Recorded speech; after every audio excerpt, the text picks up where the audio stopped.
So Ben, thanks for coming on, mate. Really excited to have you Yep. on. So thanks for being here. Why don't you start by telling us about what Laminar Pro is? So Laminar Pro is a work health and safety compliance platform. So it was built to keep safety compliance simple for small to medium business owners, and it makes sure that business owners are protected under these work health and safety laws from going to jail, but also more so to make sure that their people go home safely. Yeah, we've been in the consulting industry a long time, for about 20 years. So there was sort of a natural progression to sort of build an online product. We already had a service offering. So we wanted to build something, test the market with it, and we wanted something that was simple, easy to use, no training, and something that the clients would take up and use and love. Yeah, make it simple for them. Yeah, okay. So yeah, just break that down a bit before. So you've been in the OH&S consulting game for 20 years prior to that. Correct, yeah. So I originally did a degree, I originally enrolled into chemistry at Wollongong Uni. All right. And I think my cousin through marriage, Natalie, she took up a national safety manager role at McDonald's because they had a fatality, I think back in 96 in McDonald's, where they had a 17-year-old get electrocuted behind the back of a deep fryer at McDonald's. Oh, wow, I did not know that. Franchisee lost the franchise, the company got fined, and she said to me, she goes, work health and safety is going to be a massive industry. And leading up to 2000 it was. They changed the legislation. It paved the way for all this work. So I then enrolled into a science degree in occupational health at the University of Western Sydney. And that's how my journey started, sort of in the work health and safety space. Yeah. Okay. Yeah, fantastic. So that little sort of turning point, that conversation from your cousin, did you say? Yes, through marriage, yes. And you saw that sort of gap in the market and realisation from that incident. I didn't know it would be that big at the time. Yeah, of course. But yeah, workplace health and safety laws, I guess they sort of, the original legislation started in 1983 in Australia, and then they changed the laws again in 2000. Yeah. And again in 2011. So, yeah. So is it OH&S or WHS? So OH&S is occupational, which is workplace, but then some of the international standards are WHS, and then they changed the definition of WHS as well to work health and safety. Yeah. Same thing, right? Yeah, workplace, work health and safety. Yeah. So, they say that typical sort of businesses get launched out of like three sort of P's: pain, passion, That's right. or profession, right? A lot of entrepreneurs either start from doing an industry that they've been really good at from the profession, or they've had so much pain, you get like all these people in something, or they're just incredibly passionate about it. From what I've gathered and what you've just told me, there's kind of like a little bit of a mix there for you. Yes. 100%. Like I think when I started out on the health and safety journey, a lot of my work was around training people in inductions and setting expectations with people and teams and clients. But a lot of the pain points I identified in a lot of small to medium enterprises, they had this dark cloud of fear in terms of, regulator, fines, going to jail. So there was a big pain point there in terms of like, how do we manage this within workplaces? How do we keep it simple, right? A lot of small to medium enterprises, they don't want to spend 120, 150 grand a year on an expensive safety manager, right? They try and lump it onto their existing team members, and they're trying to figure out, how do I comply with electrical safety or fire safety or just general, plant and machinery guarding. So there's so many areas across high risk environments like construction, manufacturing, logistics, field services teams. There's a lot of compliance requirements that are set out under the legislation that employers have to comply with. And that's where we try and break that down and keep it simple for employers. Yeah. Yeah, okay. So what led, fast forward, I can see that, evolving through your consulting days. What led to that launch of Laminar Pro into a SaaS business? Yes. So, and what was that tipping point? Because how old is it now? It's about 4 years. Yeah, so 3.5 years old. Yep. So I think we did a soft launch. We haven't really started marketing yet, to be honest, but we did a soft launch in 2022. And since then, we've probably got about 100 clients on the platform. I think there's over 4,000 users in the platform. and growing. Yeah, so it's I guess the point there for transitioning from, I guess, the consulting services, I wouldn't say transitioning, but it was a natural digital extension. A lot of the pain point was that employers were running off paper-based systems. They were completing checklists and storing them in a folder.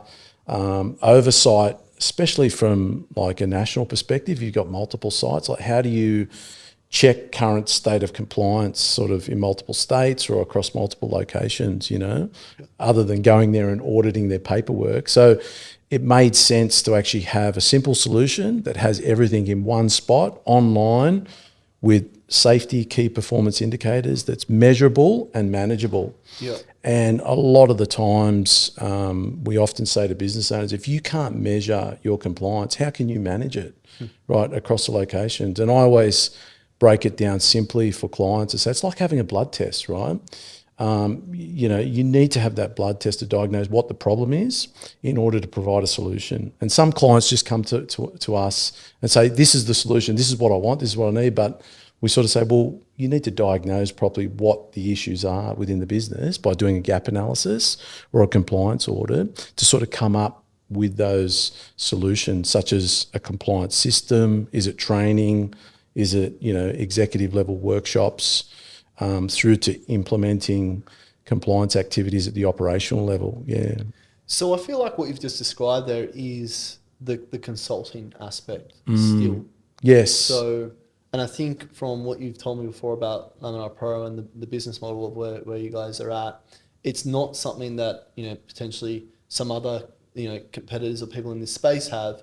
There's still an element of that consulting piece and that discovery piece for Correct. an onboarding of a client, right? It's not just jumping in straight into no, that's right. Product. And I guess the point of difference is we try to clearly understand what the client's operational hazards and risks are. So safety software is nothing new. It's been around for a long time. But the difference, I think, with Laminar Pro is we tailor an operational hazards and risk solutions to those clients. So whether you're in logistics, whether you're construction, whether you're manufacturing, you've got different operational hazards and risks. So in terms of other software that's out there, sometimes they'll just give them a blanket software and they'll need to figure it out themselves, or either modular build the workflows and processes themselves to meet their operational hazards and risks. We do that for them in the setup stage. And then we train them on how to use it. Now, there's not much training with Laminar Pro as well. It's very easy. It's probably about 15, 20 minutes to learn how to use it. And that was another big point. A lot of software, enterprise level, you need days of workshops to learn how to use this stuff. I've jumped into competitive clients' platforms. I don't even know how to figure it out. Do you know what I mean? So it's difficult, right? So, but it's just keeping it simple, easy to use and compliant. Low cost and sort of like an outsourced solution, and that's our sort of point of difference. Yeah. So tech with the services, right? Yeah. So that's super fascinating in terms of like coming up with that sort of endpoint, and then a couple of things I want to sort of touch on is coming up with that simple software solution. I can imagine building something like this, you probably add in extra layers. You've got different clients with different needs, right? So what was the key to, or what is the key, because you're probably not there, to having a simple software solution to do that? Yes, yeah. So obviously we've done this many times in consulting. So our other company, Benchmark, which we originally started in 2004, they've been running for 20 years. So we have a team of consultants nationally that would go out to workplaces, warehouse, logistics, construction. So we know and understand what those operational hazards and risks are. So if you're a warehouse, you might be running forklifts with high reach attachments. You've got loading, unloading zones. You've got a pallet jack. Some might have a pallet flipper. You might need traffic management. Where if you go on a construction site, you've got scaffolding. You've got form workers. You've got contractor management, right? So we understand what those hazards and risks are by such exposure to those environments. So we know what problems they need to solve with compliance and going digitally online with those sort of solutions. Yeah. So you had a whole heap of data from the customers that you serviced before. Correct. Before going to online. So, it's probably not going to cover the 100% of your customer base, but it would cover a fair chunk of it. That's right. By producing this solution. Yeah, fascinating. And who is your target client? So our target clients, I guess it's in the small to medium enterprise space, anywhere from sort of 50 staff up to 1,000, across construction, manufacturing, warehouse and logistics environments. It's more those high risk environments that are worried or concerned about health and safety risk and that someone's going to die in that workplace. I think, seeing some of the stats, especially across logistics and warehousing, like I think nationally 33% of people get killed within workplaces through that interaction between moving plant and pedestrians, right? So like traffic management solutions, risk assessments, isolation of vehicles and trucks when they come into these loading bay areas. So there's a big emphasis on those sort of hazards and risks as well. Oh, it's so I guess critical and important. And I draw down from a person who I knew in Nowra, where I grew up. They worked for Turf Co. Yes. And one of the turf machines rolled over his back and broke his back. 100%. And he was like 22 years old. Wow. Right? So not even 20, maybe even younger. Can't support his family, Exactly. can't go back to work. Prime his life, cut it down. So it works. But like that sort of stuff is just like, it happens all the time. That's right. Plants, well, it happens in Australia 2 to 3 times a week nationally. People die within the workplace. And globally, every 11 seconds, someone dies in the workplace globally. Wow. Right? So it's a big issue, right? It's the biggest issue in terms of it's not just a workplace issue, it's a community issue because people can't go back to their families, right? Yeah. And from the employer's side of things, you've got litigation, you've got increase in workers' compensation costs, the reputation. Some businesses are seen on the front page of the Daily Telegraph or the Sydney Morning Herald because they've had a fatality. It's got big ramifications, and it's lifelong as well for families and that too. So that's why the problem that we're solving is to sort of create a workplace where everyone can go home safely, right, with Laminar Pro. And keep it simple for businesses to comply and be protected under these health and safety laws. Yeah, I love that. And I love that. And I think, Australia's built off small businesses, right? Well, it's 90% of the economy, isn't it? Or something like that. 80-90% is small to medium enterprise, So that's where they need the help, right? There's a big need out there. What's been the shift since the early 2000s? I think we're talking about this in terms of, we did at the start. Yeah. In terms of the adoption of OH&S and WHS and taking it seriously. And from, when you're speaking to clients, is it something that I think when we chat with clients sometime, when it's something not in the level of safety, but sometimes we only come in when the need is there right at the end. Whereas, that's right. So if an incident has happened, that's right. when it's like, we need to take this seriously now. Yeah, 100%. Have you seen that change over the years? Look, I think a lot of with the changes in the legislation, so in the recent changes in the legislation 2011 and some of the reg changes in 17, and I think even last year as well, there's more of an emphasis now on the duty officer's responsibility. So that's the directors of any company, or should I say not just the directors, but anyone that's responsible for budget and that manages people and teams are responsible for safety budget. So if you've got to allocate resources for safety, you're a duty officer in your organisation. So you're responsible for allocating resources, knowing the safety for your business. And if you don't and something goes wrong, you're going to be directly responsible for 25 years imprisonment if someone dies and up to $20 million in company fines now. So it's very serious for duty officers across a lot of workplaces. So you could be, a corporate National Australia Bank in the city through to, a small depot of courier operators based in Nowra, right? Yeah. So it applies to all workplaces, right? Yeah, and that punishment is applicable no matter what. Well, that's right. The maximum sentence. That's a life imprisonment. That's murder. Yeah, 100%. And look, we work with directors nationally. Sometimes, up until last year, I had about 2 to 3 directors nationally that were going up against prosecutions for workplace fatalities, right? Yeah. So when these things happen, it's, like I just remember one of the phrases that one of my clients said to me, like he had a young guy, 21, fall down a 9-metre penetration on a construction site on the South Coast. And he said, I would pay anything for that feeling to go away in my stomach, of stress, right? Yeah. And imagine what that kid felt. That's right. And the families, and he survived, but a lot of injuries and things like that, not being able to go back to work. So there's a lot of ramifications when it does go down that path as well, and it's horrific. Okay, what about I mean, they're all the fearful stories, yeah, that's right. Yeah, the pain. Have you got a feel-good story from where a client's come back and said, this has definitely made an impact, or 100%.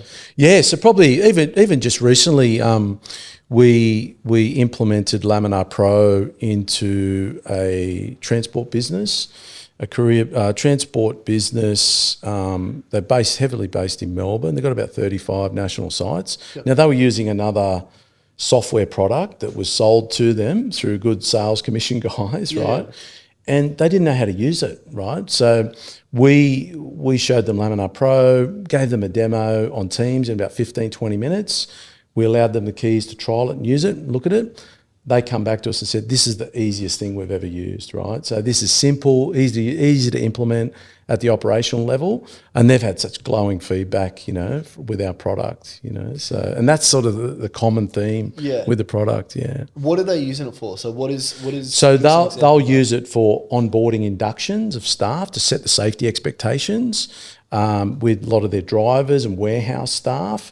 They'll also use it for site inspections to do their compliance activities, to check the workplace for hazards and risks, things like toolbox meetings or safety meetings at the operational incident reporting, and then also trigger reminders for when they need to renew things like training qualifications, plant and equipment reminders for servicing and that as well. Okay. So, and it just gives them a one-stop solution for logging all this information that's easily accessible and documented and simple, 100%. And ensuring their staff are well trained. They can do their job, right? Absolutely. Yeah. And as I was saying before, like the training for Laminar Pro, it's probably a 20-minute session, Yeah, right. Wow. with their people and teams to learn how to use it. It's very simple. But the big focus going back from sort of, 10, 15 years ago in consulting, you have a lot of these paper-based systems all over the place. Yeah. The big focus now from the legislation standpoint is you've got to have a systematic process for managing health and safety, right? And measuring the implementation, right? So how many inspections are you doing per year? How many safety meetings are you having? How many incidents have we had, right? Yeah. So the focus is more on those leading indicators versus lagging, right? So it's a systematic approach to health and safety, and then documentation around measuring it. So correct, that's right. Yeah. And Laminar Pro solves that problem. Correct, absolutely. Yeah. Oh, fantastic. Yeah. All right, so huge buzzword in the industry at the moment, AI. Yes. It's impacting everything. It's impacting my business. It's probably impacting your business. How is AI impacting Laminar Pro, and how is it benefiting the customers that you guys are servicing? Yeah, so I think where things will take us in terms of AI is, I guess, moving faster and solving problems a bit quicker. I'm seeing a lot of, like at the moment, we're working on proof of concepts with clients around camera vision AI, where you can actually utilise edge devices off camera vision, off existing camera vision, and actually train the AI to determine are staff wearing personal protective equipment, or are staff breaching exclusion zones or near misses. So that sort of data can then feed into the back of Laminar Pro for analytics, right? So, and measure a bit further. And what that will do is maybe save a bit of time and resources across national multiple site locations. So you're not actually physically going there to actually audit, inspect and view certain hazards and risks. You've got the cameras doing that for you. So, which I guess, this is sort of led by industry asking for this stuff as well. Some of the other types of approaches with AI is, predictive maintenance and things like that on equipment, but moving more into, I think, bundled integrated services, not just so you've got software platform, but you've also got hardware cameras, but then you've got the tech with the AI, and then maybe sensors and things like that as well, pulling telemetry off sensors in businesses as well and integrating that approach. Yeah. So these are beta projects at the moment. Correct. Yeah, these are some of the side projects that we're looking at where we bundle consulting with technology solutions as well. Yeah. I remember, so when I first started working, I was landscape gardener on a lot of building sites, right? I remember the change coming in where anyone on a roof had to wear a harness. That's as soon right. as it was over one story, right? Yes. Yeah.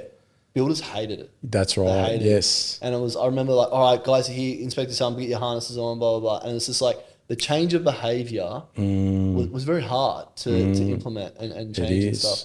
How, and I think like when you're rolling these projects out with your customer base, you're dealing with the top, right? You're dealing with the decision makers and stuff. Do they have any feedback or do they come to you for advice in terms of that change of behavior, in terms of that communication strategy? Yes. And is that a big of a problem these days than what it used to be? 100%. Like obviously, you'll find that some employers want to tick a box and compliance, right? And sometimes we call it a ticket to play. Maybe they need a large contract. Right. Yeah. Okay. But, even some good mid-sized larger companies, they can have 100% compliance on an audit, right? But you go into their logistics warehouse and you see, a warehouse storeman riding a pallet jack like a scooter, right? So those behaviours don't reflect that 100% compliance score. So why is that, right? So this is where you're sort of going from a maturity curve in terms of we're not just looking at compliance, but we're looking at cultural maturity, leadership maturity, and behavioural maturity within a business. And that's something where in terms of the journey, we want to sort of take those businesses that are vulnerable, reactive, not just to a compliance state, but a proactive state or resilient state, right? So they can withstand. And that's all about engaging their people and teams, their leaders, their senior managers, setting the expectations with them so that if I'm a manager in a business and the directive is that I enforce safety expectations on my people and teams, right, through using PPE or personal protective equipment, then I have to do that. Now, if I don't do that, right, and there's an accident that occurs under my watch, then I'm not protecting the business profits and assets of the company I work for. I'm costing the business money, right? Yeah. A lot of managers they'll turn a blind eye to certain safety issues within workplaces, right? But they've got to realise they have accountability under this legislation. Yeah. And it goes all the way to the top. And I think that's such a huge problem, particularly in like blue collar workforce, like construction, that sort of thing has been seen as one of the boys, even if you are a manager. 100%. In terms of enforcing that. And then I remember that because my dad was in construction. Yep. He did a lot of commercial high rises, building towns in mining and stuff like that. But that was a big thing, particularly when these legislations came in, is enforcing that behaviour change. Yes. And it doesn't happen overnight, as you know, like culture and behaviours takes years, right? It's day in, day out grind, right? So continual discussions, discussing, like what's the expected behaviours, and then also discussing consequences as well if you don't follow those certain procedures or behaviours, And no one feels a consequence until it actually happens to them. 100%. It's like speeding, people don't slow down until that car crashes, right? And unfortunately, so it ends with fatalities on, Australian and global workplaces sometimes, it's sad, right? Yeah. It's funny as well, not funny, this is the wrong word, but when you gave that example about the forklift driver, right? And I can see, compliance officer coming in, tick the box, and the minute they're gone, they're back doing donuts. That's right. But that's kind of, and then that also adds an element to the workforce of that culture of that business of what they do. What you accept or permit, you condone, right, as a manager, right? So if you're going to accept unsafe behaviours, then that has big consequences for businesses. So that's where, businesses will install the culture, the vision, mission, values, the safety values. So safety, not just as a priority, but as a value in the business, right? So, and that's the difference, as you know, with a lot of the ASX top 200 companies. Safety is usually mentioned on AGMs. It's the first point. Are we hurting our people, right? Yeah. All right. So how far out do you think the whole AI thing? Have you had much feedback from your clients in terms of? Yeah. So I guess we're still working around sort of proof of concepts and things like that. So there's a lot of improvements that we're working on in Laminar Pro at the moment around AI and features, and we're busy in the trenches at the moment working on some of those things just to better serve our client. And obviously our client, like sometimes we have things in mind on where the direction of our platform is going to go, but the clients speak, you know what I mean? Yeah. So they're the one that sort of will tell us where the problems and solutions come from, right? Yeah. All right. So speaking more about Laminar Pro, where are you guys at as a business now? Yeah. So at the moment, we're entrenched in product development and features, to streamline and efficiencies with our platform and better serve our clients.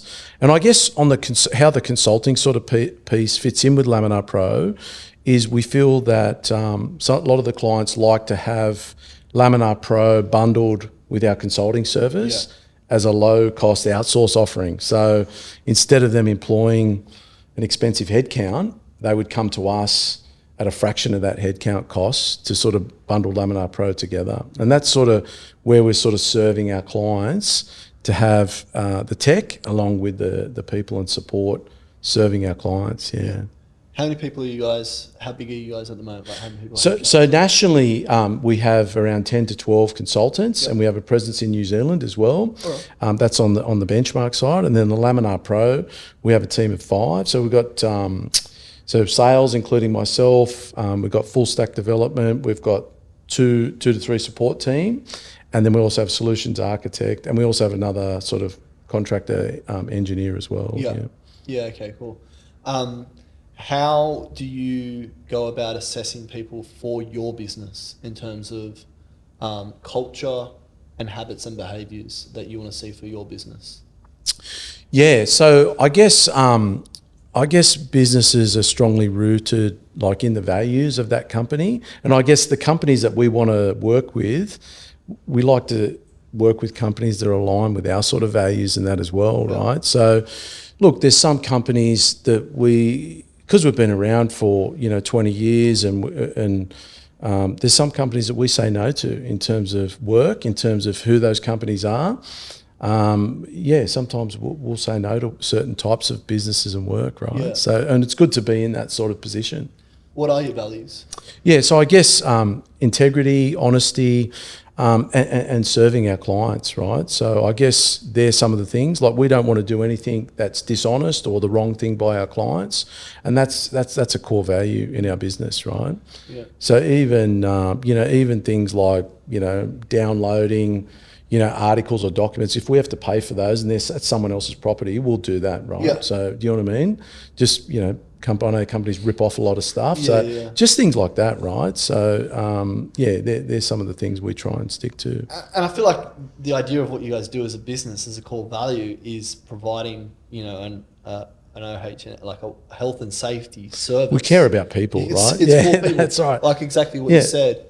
The goal is to get you home at the end of the day, to your family, to your life. That's right. That might be, because of the wider impact of society. What you do for work is, essentially not just benefiting you, but it's benefiting a lot more people in your inner circle and your community as well. That's right. Yeah. And I think what we love, like especially myself personally, like I love people, right? I love interacting with people, meeting new people like yourself and different businesses. Like, we might do work for a couple of hundred businesses a year, whether it's consulting or software and things like that as well. Like we come into contact with a lot of different small to medium enterprises and bigger businesses too. So it's good to meet the owners, see the pain points and help them with certain solutions that they need. And if we can't help them, we'll find someone to help them. Right. What do you think's the biggest problem that in terms of the customer that has had that you or Laminar Pro has come in and been able to solve? I think it's the fear of non-compliance and maybe going to jail under these health and safety laws or getting fined for sort of malpractice or breach of safety requirements. That's probably the biggest problem for business owners because they're the ones that are aware. they're worried about, what maybe an apprentice going up on the roof and falling off, or maybe they've got, a storeman in a warehouse. He hasn't been trained. The expectations haven't been set. So where we can help them is we make sure that we set those expectations. We've got evidence of it. It's in the platform. It's measurable. It's scalable, and they're protected, right? So that's probably the biggest problem, and. They're worried about some of these fines. Well, they're protected, right? So they're mitigated because they have the solution in place. Yeah. Okay. What lessons have you learned from transitioning from the consultant business to the SaaS business? What takeaways have they told you? Has it been a simple transition? Has it been more of a value add, or have there been challenges and problems that you have had to overcome? Well, I think going from sort of consulting to online compliance has been, for us, I think it's been sort of a smoother transition, because it's been like we used to provide consulting and we used to provide manuals, like physical manuals and paperwork, Word documents. Now it's sort of, you've transitioned to online and unique business logic that makes processes streamlined, right? Like it might be trigger reminders that a business needs to do inspections, or it's QR code sign in, or we're now moving to things like AI and camera vision solutions and things like that, right? So I think it's more gone from offline to sort of online, and it's been it's sort of gone to that digital transition. So it's been like sort of a good transition. They kind of gel together, but I think I mentioned to you before, like, look, we still have corporates that will just want a compliance system in Word format, all the policies and procedure. Crazy, isn't it? Yeah. And I'll say, well, how are you going to implement and measure this? Are you going to actually complete an incident report form on a Word document at the site level, Or maybe they just wanted to tick the box, like what we said. Yeah, they just want to tick the box, right? Yeah, which is crazy. And, but I can see that happening, right? And unless they've felt that pain of what it's like to go through that process. That's right. Yeah, exactly. That's when it's like when they take it seriously. Yeah, 100%. Yeah. Okay. What do you think? Do you have an idea of the roadmap of where you think you'll go in the next 2 to 5 years? Yeah, I think we want to sort of move steadily, like in terms of serving our clients. So I think at the moment we'll probably sort of grow organically for the time being, while we're building out certain features and better serving our clients. And then I think, with technology, it's you're sort of led by the clients, like we could have an idea of where we think it's going, but we end up in another spot, right? Yeah. In terms of that client demand. But I think we will sort of grow at a steady pace and just, get good quality clients and make sure that they're happy with the service offering that we're providing, with the product too. Okay, cool. What do you think as a founder and, from your journey from being the traditional base service model to being now online and digital, have you had to shift your mindset in terms of like being, when I see like the idea of SaaS, expanding? Yes. Have you noticed that in yourself and being able to service more people? So being non-technical, like my brother's the full stack engineer that built Laminar Pro. It's sort of been a bit of a fast learning curve, like mixing sort of in the tech space, and sort of learning, a little front end, back end, hosting, and the different languages, but also as well, the trying to map in like some of the unique business logic that goes into the back of these platforms and how it actually works practically at the operational site level.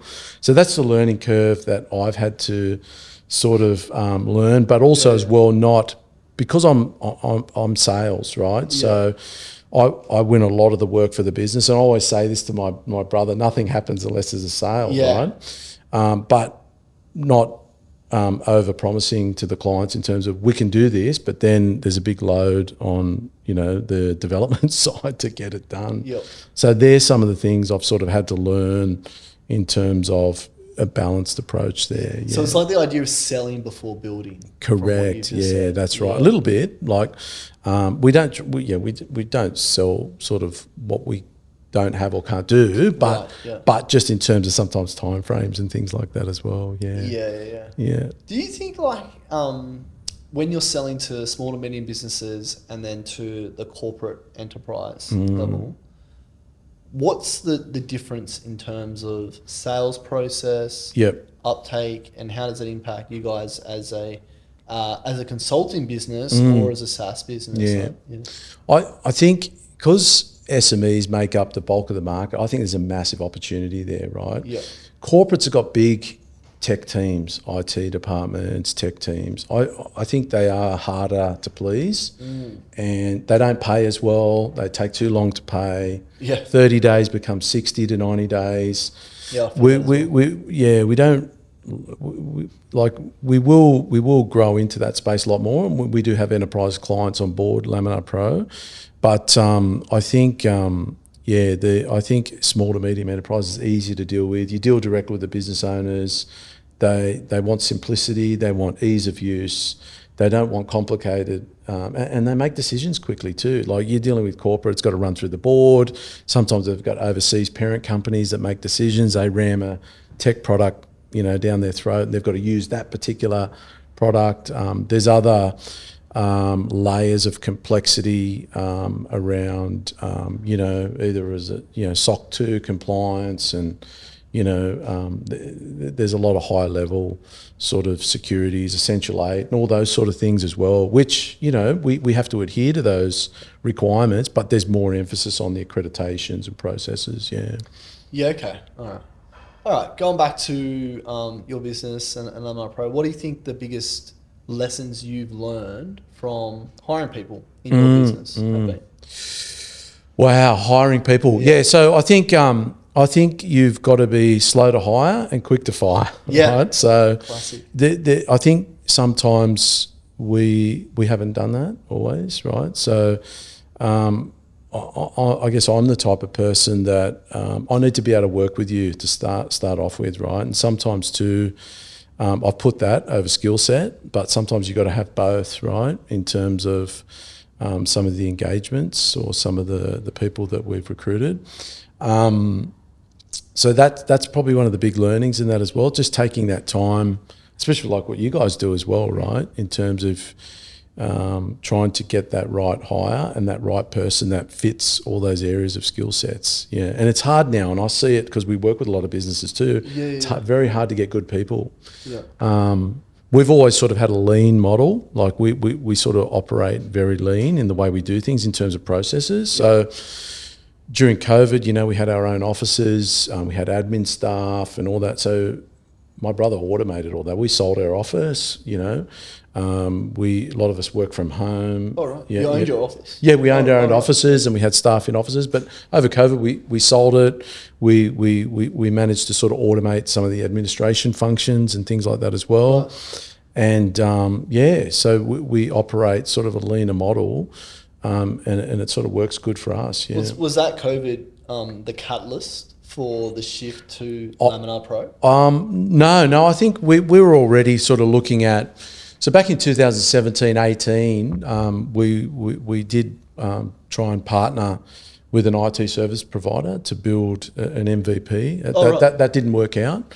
Then my brother came on board, I think around 2018, 19, and then I think he started in 2020. We built an MVP, took a year or two. So we took some time out to sort of allow that development time. So we had to stop and sharpen the axe before we keep chopping down the trees. Yeah. So that was that period of development. And then we started to test with a few clients and we got paying clients off the bat. Yeah. Yeah, fantastic.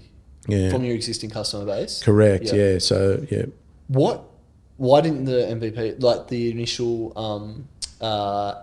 consulting business, not consulting business. The partnership. I think the partner, like the partner that we were using, I think they were busy running their IT business, and this was a side sort of hustle for them. And then we wanted an online solution, and it just didn't work out. Sure. It just wasn't getting enough traction fast enough. Mm-hmm. So I think, look, we parted amicably, and we still have a relationship with that IT service provider. Yep. My brother came on board and started to, build this product that we have now. Yeah.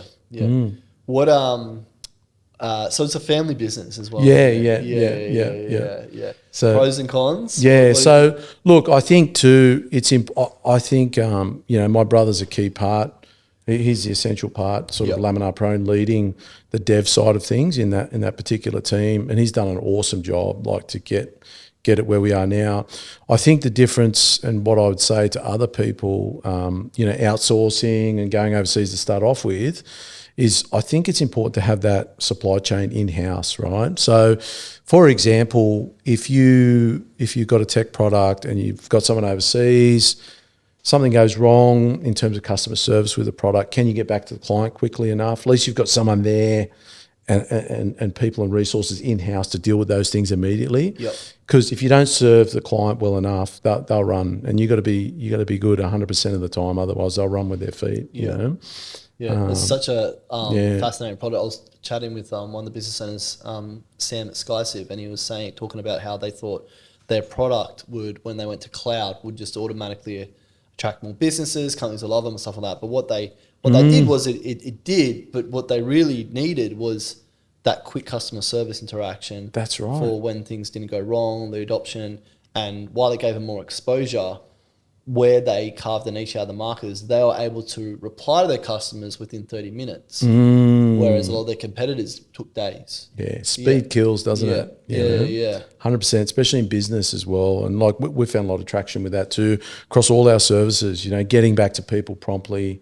That's an awesome, just the point of difference. And there's a lot of people that slack at their jobs, right? They don't respond to phone calls. They don't get back to you. There's a market for the taking there, right? Do you know what I mean? I feel like, and the whole AI space in terms of disrupting that customer service market. Yes. For basic stuff, there's definitely a place there because you don't want to be waiting for it. But when you've got a problem and you want to speak to a human, it's you need to speak to them. And that's a good customer 100%. Service person is like the golden goose. You don't want to kill them. They're worth every dollar you pay them. Yeah, 100% agree. And I think with some of the AI sales stuff, I get frustrated. If I'm going onto a support call or for a tech product or that I'm using, and they push me through to an AI, I'm talking to an AI agent, I'm getting annoyed, right? I'm hanging up, right? Yeah. So, or if a solar panel company rings me and goes, it's some agent that want to talk to me, I'm not interested. No. Do you know what I mean? So this is where probably going to move more to all these AI agents and people talking to you from an AI perspective, but the value is going to be with that personal interaction, right? Yeah. Yeah. Well, I think that brings us full circle because I think with the product that you're offering, you've got that human element, the consulting piece, plus you're bringing to market, SaaS product. Hardware, software services. He's incorporating AI now as yes, absolutely. 100%. Yeah. All right. Awesome. Fantastic. Ben, thanks for coming on. Thanks for having me. Awesome. Yeah, that was great. Okay. Thank you. Cheers.